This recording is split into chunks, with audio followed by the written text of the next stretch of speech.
Kembali lagi bersama saya, Adi Sukmalinarta dan Hanifah Miftahul Farhan di podcast Galaksi Matematika. Yeay! Wah, hari ini cerah banget ya.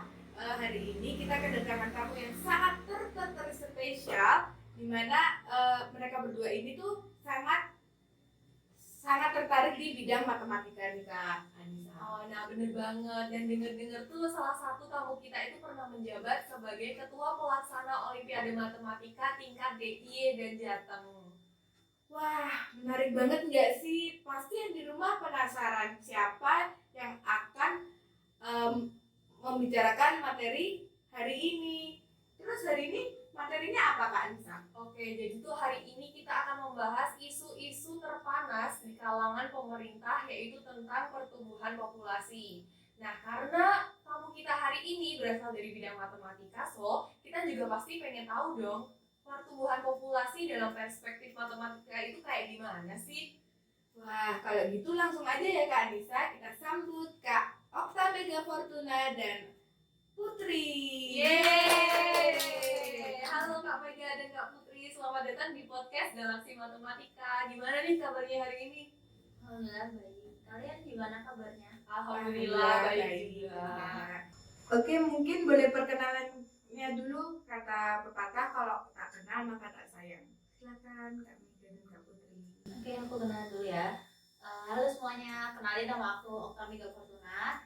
Kalian bisa panggil aku Mega. Aku alhamdulillah sekarang itu lagi kuliah di semester 6 di Matematika Universitas Ahmad Dahlan, dan insya Allah tahun depan aku lulus. Doain ya. Amin, kita doain bareng-bareng ya teman-teman. Nah, yang kakak satunya? Halo, perkenalkan nama aku Putri Indonesia Nyani. Biasa teman-teman memanggil saya Putri.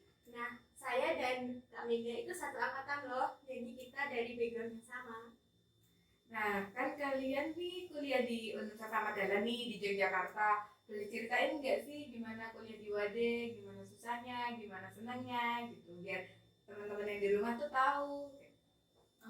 Sebenarnya aku mau kasih tahu dulu sih ke kalian kalau matematika tuh nggak cuma belajar berhitung angka ya. Di matematika juga tuh kita melatih daya nalar, terus kemampuan menganalisis masalah. Dan menurut aku di matematika itu merupakan media yang tepat sih buat kita mengembangkan diri, karena di matematika khususnya UAD itu kita nggak cuma belajar menghitung nilai yang baku gitu sesuai dengan mata kuliah, baik dengan komputer ataupun hitung manual, tapi kita juga belajar wawasan dan pengetahuan yang relevan dengan matematika. Gitu sih. Oke. Kalau Kak Putri sendiri gimana nih suka dan dukanya kuliah di Wade? Nah, aku mau nambahin nih, kalau kuliah di Matematika UAD itu kita akan mendapatkan pemahaman dan wawasan yang relevan dari matematika di bidang subbab matematikanya sendiri maupun di terapan dari matematikanya sendiri. Nah, di matematika UAD ini konsentrasinya itu di bidang matematika saintifik dan komputasi saintifik. Oh, ternyata di UAD itu fokusnya di komputasi saintifik ya. Emang bener banget sih kalau zaman sekarang tuh, apalagi di era revolusi industri 5.0, itu komputasi saintifik itu sangat berguna banget. Wah, keren banget ya matematika UAD. Nah, dengar-dengar nih, kakak-kakak ini tuh lagi menyelesaikan kasus pertumbuhan populasi dengan model matematika. Nah, boleh sharing nggak sih gimana cara ngerjainnya, tips and trick buat yang di rumah biar wah ternyata bisa ya sampai tuntas ngerjainnya. Boleh banget dong. Nah, kurang lebih kasus kita seperti ini. Perubahan populasi terhadap waktu dapat dimodelkan dengan persamaan diferensial berikut, di mana P aksen sama dengan R dikali 1 min P per K dikali P ditambah H0 sin 2 pi T, di mana PT sama dengan 0 sama dengan P0, di mana R, K, H0, dan P0, yaitu P aksennya adalah perubahan jumlah populasi, P-nya jumlah populasi, R laju pertumbuhan, K carrying capacity, dan H0 adalah parameter suku lainnya, yang merupakan konstanta positif. Diasumsikan bahwa model ini valid atau berlaku hanya jika PT lebih dari 0. Dengan permasalahan yang pertama, yaitu misalkan diambil R sama dengan 0,4, K-nya 1000, dan H0-nya 121. Nah, di sini kita disuruh untuk menggambarkan kurva solusi persamaan diferensial di atas untuk berbagai macam nilai awal P0 lebih dari 0. Nah, di sini kita akan mencari apakah terdapat nilai awal P0, sedemikian sehingga populasi tersebut pada akhirnya akan punah. Kemudian bagaimana dugaan Anda mengenai pola dari grafik solusi tersebut untuk T mendekati tak hingga? Untuk permasalahan yang kedua, misalkan P2 adalah akar terbesar dari persamaan kuadrat min R kali P kuadrat per K plus R kali P plus H0 sama dengan 0. Nah, kita disuruh untuk menjelaskan mengapa untuk setiap T lebih besar dari sama dengan 0, nilai PT-nya tidak pernah melebihi maksimal dari P0 dan P2. Aduh, kita ini soalnya aja udah bikin pusing ini Iya, Anissa. bener banget. Gimana sih Kak nyelesain soal-soal kayak gitu? Nah, seperti yang udah aku jelasin tadi ya, kalau di matematika awal itu lebih menekankan ke komputasi kan. Nah, sekarang aku mau nyelesain permasalahan tadi itu menggunakan aplikasi MATLAB. Kayak gini nih caranya. Nah, pertama, teman-teman kan bisa lihat bahwa di sini tuh sebenarnya persamaan kita itu biasa disebut sebagai model pertumbuhan logistik. Nah, tapi untuk kasus kita ini, model pertumbuhan logistiknya memiliki pertambahan suku lainnya, yaitu H0 sin 2 pi T. Nah, kita mau gambarin dulu ke MATLAB. Kita mau gambarin dulu biar teman-teman juga tahu perbedaan model persamaan logistik biasa sama model pertumbuhan logistik yang ada tambahan suku lainnya. Nah, bisa dilihat kalau di sini tuh ini merupakan M-file buat persamaan logistik. Nah, kalau yang ini merupakan M-file untuk persamaan logistik dengan tambahan sukunya.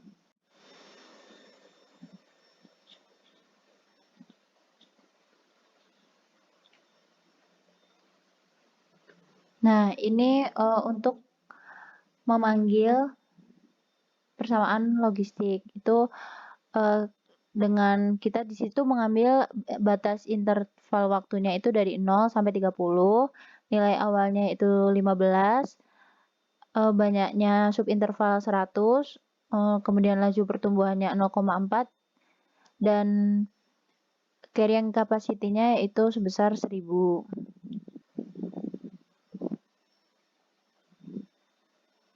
Kemudian untuk yang persamaan logistik dengan tambahan sukunya itu seperti ini, dan kita sama ambil batas interval waktunya dari 0 sampai 30, nilai awalnya 15, banyak subintervalnya 100, laju pertumbuhannya 0,4, carrying capacity-nya 1000, dan H0-nya itu sebesar 121.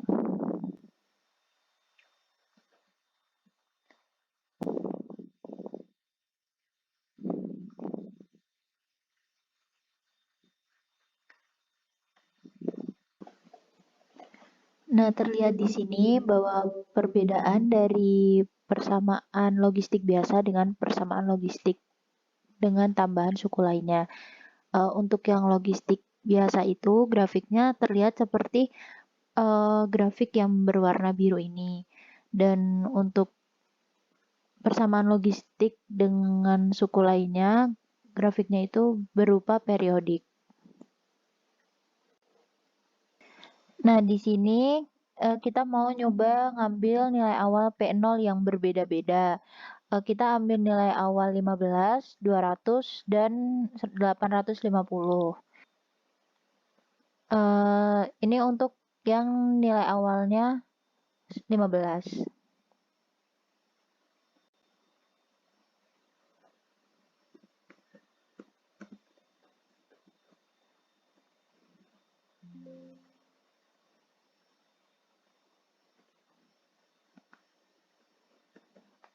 Kemudian untuk nilai awalnya 200.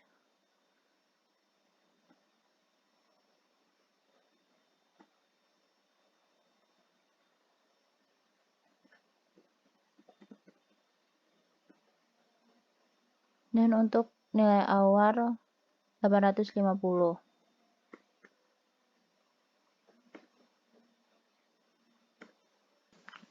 Nah, di sini terlihat bahwa ketika populasi awalnya itu sebesar 15, maka untuk mencapai maksimum carrying capacity sebesar 1000 itu dibutuhkan waktu T sebesar 20.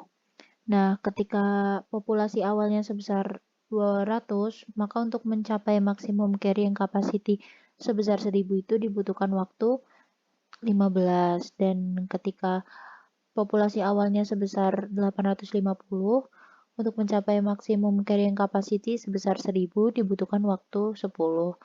Nah, dapat diambil kesimpulan bahwa populasi tidak akan pernah punah dikarenakan dalam kehidupan itu selalu ada proses mutasi.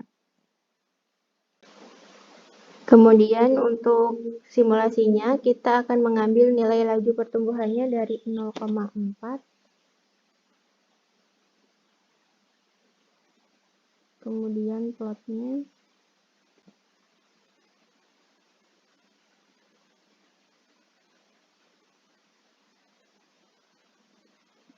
Selanjutnya akan diambil lagi untuk laju pertumbuhannya 0,8.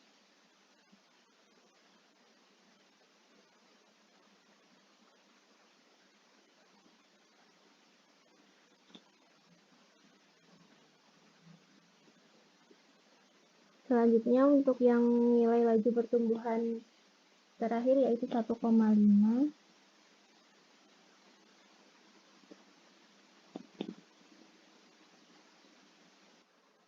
Dari grafik ini kita lihat bahwa maknanya di nilai terbesar yaitu 1,5 di data yang ketiga. Yang paling kiri maknanya yaitu bertambahnya populasi semakin cepat, yaitu mencapai 1000 ketika T-nya sama dengan 7. Kemudian untuk data yang kedua yaitu nilai laju pertumbuhannya 0,8, maka pertambahan populasi semakin cepat yaitu mencapai 1000 ketika T-nya sama dengan 12. Kemudian untuk data yang pertama dengan nilai laju pertumbuhannya 0,4, untuk mencapai 1000 dibutuhkan waktu sekitar T-nya sama dengan 25. Untuk pengambilan H0 yang berbeda, kita diawali dengan pengambilan H0-nya untuk 121. Kemudian kita akan mencari grafiknya menggunakan plot TW1. Sudah terlihat kalau ini adalah grafik dari H0 121.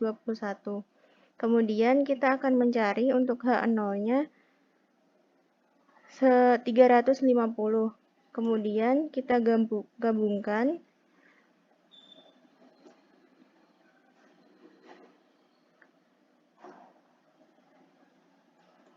Kemudian untuk H0 di H03-nya yaitu di 1000.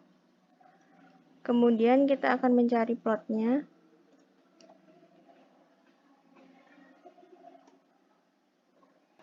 Nah, sudah terlihat bahwa pengambilan H0 dari 121, 350, dan 1000 dapat dilihat dari grafik seperti berikut. Wah, salut banget ya guys sama kakak-kakak ini yang bisa nyelesain soal matematika yang susah banget. Nah, tadi kan kita udah bahas parameter-parameter dengan pengambilan nilai yang berbeda. Nah, selanjutnya nih Kak, ada lagi nggak persoalan yang menarik untuk dibahas dan dibagikan kepada teman-teman semua? Jangan sedih dong, kita juga punya kasus yang lebih menarik lagi dari itu. Nah, ini dia contoh kasusnya. Di permasalahan yang kedua ini, tadi kan dibilang bahwa P2-nya adalah akar terbesar dari persamaan kuadratnya. Nah, pertama-tama kita cari dulu yaitu akar terbesarnya dari P1 dan P2-nya. Nah, kita ambil R-nya 0,4, K-nya 1000, dan H0-nya 121. Diperoleh P1-nya yaitu negatif 243, sekian, dan P2-nya 1200 sekian. Nah, di maksimal dari P1 dan P2 ini yaitu 1200 sekian. Nah, dari grafik ini dilihat bahwa PT tidak pernah melebihi maksimal P0 maupun P2. Kemudian kita akan mengambil nilainya, yaitu R-nya 1,5, K-nya 1000, H0-nya 500. Kemudian kita peroleh nilai P1-nya negatif 263, sekian dan P2-nya 1200 sekian. Nah, di sini nilai terbesarnya yaitu ada di P2 yaitu 1200 sekian. Nah, di grafik ini bisa kita lihat bahwa PT tidak pernah melebihi maksimal dari P0 dan P2. Wah, kompleks banget nih permasalahan yang udah dijelasin sama kakak-kakak yang cantik ini. Saya aja yang nyimak aja udah kayak pusing banget. Sangat banget gak sih buat kakak-kakak ini bisa nyelesain kasus yang sulit banget gitu. Bener banget. Agaknya tuh perbincangan kita kali ini bener-bener sulit banget ya Kak Hani, bener-bener berat banget juga. Nah, untuk penutupan di podcast ini dari kakak-kakak cantik dan hebat ini, ada nggak sih pesan buat teman-teman kita di rumah? Mungkin dari aku dulu ya. Pesan buat teman-teman semua itu jangan takut sama matematika, karena matematika itu ilmu yang menyenangkan. Dan semua orang tuh sebenarnya bisa menyelesaikan matematika ya, nggak cuma orang matematika doang. Asalkan kita berpikir kritis dan mau mempelajarinya itu pasti bisa. Dan ada salah satu dosen yang menginspirasi saya, yaitu Bapak Julian tadi, itu yang mempunyai moto bahwa everyone can learn mathematics in the highest level. Nah, dari aku sendiri, kita harus semangat belajar, selalu berikhtiar, karena usaha tidak akan mengkhianati hasil. Oke, makasih banget nih buat Kak Mega dan Kak Putri yang udah sharing sama kita, sama teman-teman di rumah. Sangat bermanfaat banget ilmunya. Dan nggak kerasa ya Kak Hani, kita udah ada di penghujung acara aja. Dan buat teman-teman di rumah, jangan lupa pesan dari Kak Mega dan Kak Putri tadi untuk tetap semangat belajar matematika. Dan jangan lupa untuk mengasah kemampuan kita untuk berpikir kritis, karena nggak ada yang sulit di dunia ini.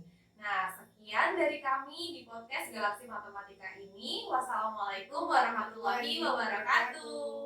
Dadah.